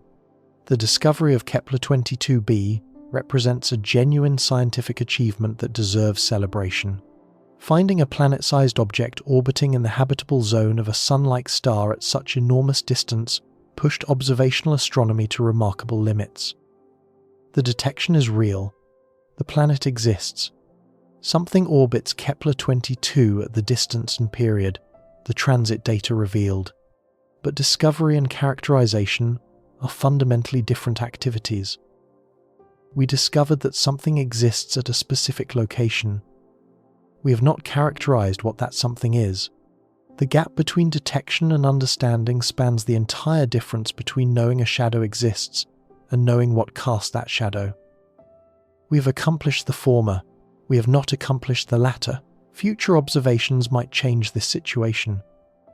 Next-generation telescopes with larger primary mirrors and more sensitive instruments might detect the planet's mass through more precise radial velocity measurements. The 30-meter class observatories under construction could potentially push measurement precision low enough to extract a definitive mass signal from the stellar wobble data. Advanced spectroscopic techniques might reveal atmospheric composition if planetary geometry ever allows transmission observations during transit. Space-based telescopes optimized for exoplanet characterization might achieve the contrast ratios needed to separate planet light from stellar glare. Perhaps, but these possibilities remain speculative. The technical challenges are formidable. The timeline for meaningful results stretches to decades at minimum, quite possibly much longer. The researchers who might finally characterize Kepler 22b have not yet begun their careers. The instruments that might enable that characterization have not yet been designed. In the meantime, we have what we have: a shadow measurement, a size estimate, an orbital period, an upper limit on mass, a location in space, almost nothing about what actually exists at that location. This brings us back to the real problem that no amount of propulsion development can solve. Even if humanity developed engines capable of reaching Kepler 22b within a single human lifetime, the target uncertainty would remain. Even if we could depart tomorrow and arrive next week, we would not know what we were traveling toward. The journey is not the only problem.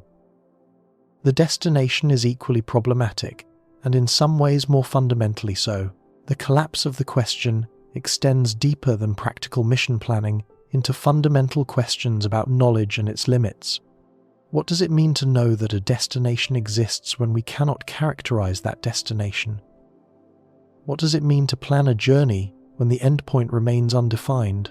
What does it mean to ask how long something takes when the something cannot be specified? In normal usage, a destination is somewhere you can describe. It has properties you can list.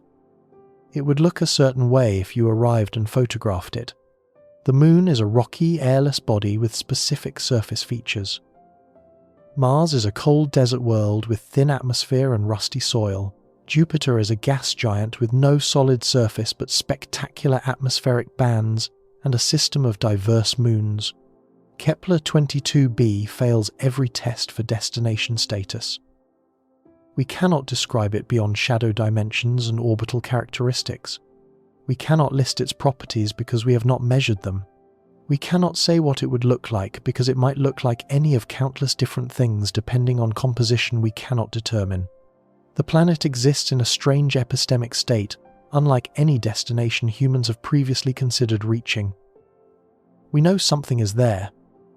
We cannot say what that something is. We have discovered without characterizing. We have detected without understanding. We have found without knowing what we found. This state challenges assumptions built into the very structure of the question about reaching it. Questions about journey time. Assume we know enough about destinations to meaningfully ask about arrivals. We do not meet this assumption. Questions about reaching assume destinations exist as defined targets. Kepler 22b does not meet this criterion. Questions about travel time assume the journey constitutes the primary unknown. For Kepler 22b, the destination itself is the unknown that prevents all subsequent questions from having meaningful answers. No matter how advanced our propulsion systems become, this fundamental truth remains. We cannot calculate arrival parameters without knowing what gravity well we approach. We cannot design landing systems without understanding what surface or atmosphere awaits. We cannot plan surface operations without knowing whether a surface exists. The target uncertainty does not merely add error bars to our calculations. It eliminates the possibility of meaningful calculation altogether. Every number we might compute for journey time, fuel mass, mission duration, or arrival velocity assumes a specific planetary type that we have not confirmed exists. The calculations describe journeys to imaginary worlds, not to Kepler 22b as it actually is. Consider what this means for the question that titles this discussion. How long would it really take to reach Kepler 22b if it even exists as we think? The qualifying phrase acknowledges the problem we have explored throughout this discussion. The planet might not exist as we think because we do not actually know what it is, and if we do not know what it is, we cannot meaningfully ask how long it takes to reach it. The answer to the title question is not a number of years or centuries or millennia. The answer is that the question cannot currently be answered because it asks about reaching something that has not been defined. The question collapses before any calculation can proceed. It assumes solved problems that remain unsolved. It treats as given what remains unknown. It asks the wrong thing. The right question is not how long to reach Kepler 22b. The right question is, what is Kepler 22b? Until we can answer the second question with measurements rather than speculation, the first question remains meaningless. Journey time becomes relevant only after destination characterization establishes what we journey toward. This conclusion might seem pessimistic, but it reflects honest assessment of current knowledge rather than arbitrary limitation of human potential. We should celebrate the discovery that revealed Kepler 22b's existence while acknowledging how little that discovery told us about the planet itself. We should pursue the technological development that might eventually enable interstellar travel while admitting that propulsion alone cannot solve the destination problem. We should maintain wonder about distant worlds while recognizing that wonder and knowledge are different things. The human desire to explore beyond our world represents something admirable in our species. We look up at the stars and feel pulled toward that vast darkness. We discover distant worlds and imagine what standing on their surfaces might feel like. This imagination drives scientific progress and technological development in ways that benefit humanity even when specific destinations remain forever beyond reach. But imagination divorced from knowledge produces fantasy rather than planning. We can imagine reaching Kepler 22b. We can write stories about what colonists might find there. We can create beautiful artwork depicting Earth-like oceans and verdant continents beneath an alien sun. None of this constitutes preparation for actual exploration, because actual exploration requires actual knowledge of actual destinations. The gap between imagination and capability has never been wider than in discussions of reaching exoplanets. We imagine interstellar voyages, while lacking ability to send humans beyond low Earth orbit for more than brief visits to the Moon. We depict Earth-like worlds while knowing almost nothing about what distant planets actually contain. This gap deserves acknowledgement rather than obscurement. Honesty about current limitations does not diminish human potential. It clarifies what must be accomplished before speculation becomes planning. Acknowledging that we cannot currently answer the question, how long to reach Kepler 22b, does not mean we will never be able to answer it. It means we have work to do before the question becomes meaningful. That work begins not with propulsion systems or life support technology, but with the far more difficult task of characterizing distant worlds. We need telescopes capable of measuring exoplanet masses through radial velocity or other techniques. We need instruments capable of detecting atmospheric composition through transmission or direct spectroscopy. We need observational programs patient enough to accumulate the data that planetary characterization requires. Only after such programs succeed can we meaningfully ask about journeys to specific destinations. Only with characterized targets can engineers design appropriate systems. Only with known conditions can planners assess feasibility. The sequence matters. Destination knowledge must precede journey planning because journey planning depends on destination knowledge. Kepler 22b represents just one world among thousands discovered in the past 2 decades. The Kepler mission alone confirmed more than 2,700 exoplanets before its retirement. The TESS mission continues, adding discoveries. Ground-based surveys contribute additional finds. The catalogue of known worlds beyond our solar system now numbers in the thousands and grows steadily larger. Yet for all this abundance, the situation we have explored for Kepler 22b repeats across virtually the entire catalogue. We detect worlds through their shadows or their gravitational tugs. We measure sizes and orbital periods. We occasionally constrain masses. The universe has revealed itself to be filled with planets. Worlds orbit nearly every star. Planetary systems appear to be the norm rather than the exception. The raw material for countless potential destinations exists in staggering abundance throughout the galaxy, and presumably throughout the cosmos. But detection and characterization remain fundamentally different challenges. We have solved the first far more completely than the second. We can find planets. We struggle to understand what we have found. The discovery phase of exoplanet science has succeeded spectacularly. The characterization phase has barely begun. This asymmetry shapes everything about humanity's relationship with distant worlds. We know they exist by the thousands. We understand almost none of them well enough to plan meaningful visits. The catalogue of destinations grows, while the catalogue of characterized destinations remains nearly empty. For the question of how long it takes to reach any of these worlds to become meaningful, this asymmetry must be resolved. Characterization must catch up with discovery. Understanding must follow detection. The shadows we have measured must be connected to the worlds that cast them. This process will require decades at minimum, quite possibly longer. The technical challenges are immense. The resources required are substantial. The patience demanded exceeds what scientific funding cycles typically provide.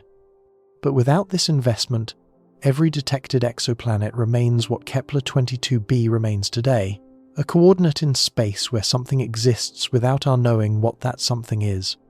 640 light-years away, something orbits a sun-like star in the habitable zone. We detected its shadow crossing the stellar disk multiple times at regular intervals. We measured its approximate size from the depth of the transit signal. We established upper limits on its mass through radial velocity observations that produced constraints rather than detections. We know almost nothing else about it with any confidence. Every journey, time calculation, every mission scenario, every artistic rendering of blue oceans and green continents represents speculation built on assumptions we cannot verify. The beautiful images capture human hopes rather than scientific knowledge. The travel time estimates describe journeys to imaginary destinations rather than to whatever actually exists at those coordinates. The universe has given us a question wrapped inside another question. Kepler 22b exists, but as what? A rocky super-Earth with crushing gravity? A mini Neptune with no surface to reach? An ocean world with global seas and exotic ice phases in the depths? Something else entirely that we lack categories to imagine? Until we can answer this deeper question, all surface questions about reaching the planet remain premature.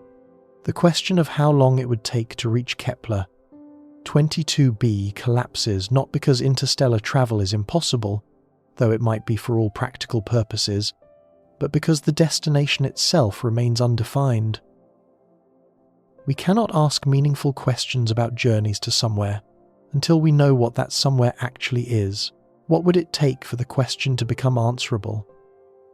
The requirements form a daunting list. First, we would need definitive mass measurement, transforming the upper limit constraint into an actual value with reasonable precision.